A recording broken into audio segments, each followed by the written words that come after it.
বাঁশ শুনলেই আমাদের মাথায় প্রথমেই আসে সাঁকো, বেড়া বা ঝুড়ি।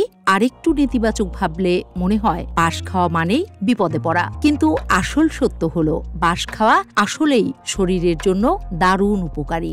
অবিশ্বাস্য শোনালেও সত্যি, বাংলাদেশের পাহাড়ি এলাকায় কচি বাঁশের অঙ্কুর, যাকে বলে বাঁশকোরল, সেটা রান্না করে খাওয়া যায় অনেক দিন ধরে। তরকারি, স্যুপ, সালাদ, কি বানানো হয় না এটা দিয়ে। এই বাঁশকোরল কিন্তু একেবারে ভিটামিনের ভান্ডার। এর মধ্যে থাকে fibre, protein, potassium, iron, vitamin E, যা শরীরকে করে চাঙ্গা আর রোগ প্রতিরোধ ক্ষমতা বাড়িয়ে দেয়। সবচেয়ে মজার ব্যাপার হলো বাঁশ খারাপ কোলেস্টেরল কমায়, মানে হার্ট থাকবে একদম ঠান্ডা।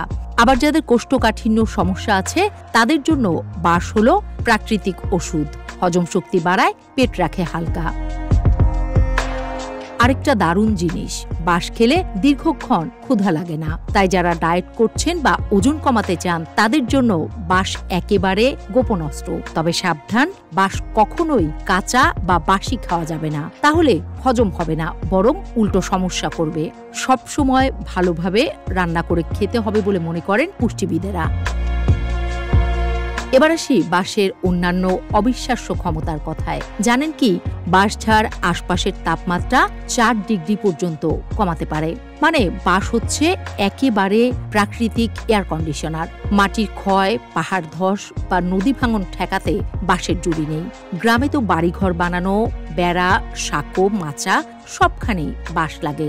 জানতেন কি, বাঁশ কিন্তু কোনো গাছ নয়, এটি মূলত এক ধরনের ঘাস এবং চিরসবুজ বহু বর্ষজীবী উদ্ভিদ, যা নাতিশীতোষ্ণ ও গ্রীষ্মমণ্ডলীয় অঞ্চলে জন্মায়। বিবিসি বলছে পৃথিবীতে 300 প্রজাতির বাঁশ রয়েছে।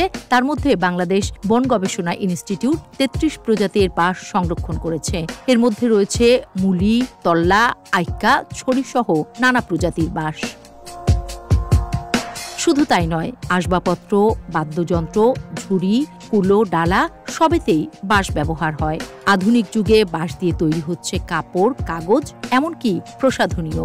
শ্যাম্পু, ক্রিম, টুথপেস্ট, কোথায় নেই বাঁশের ছোঁয়া। খেতে উপকারী, ঘরে কাজে লাগে, পরিবেশ রক্ষা করে, আর ব্যবসায় দেয় আয়। সব মিলিয়ে বাঁশকে সবুজ সোনা কিন্তু বলাই যায়।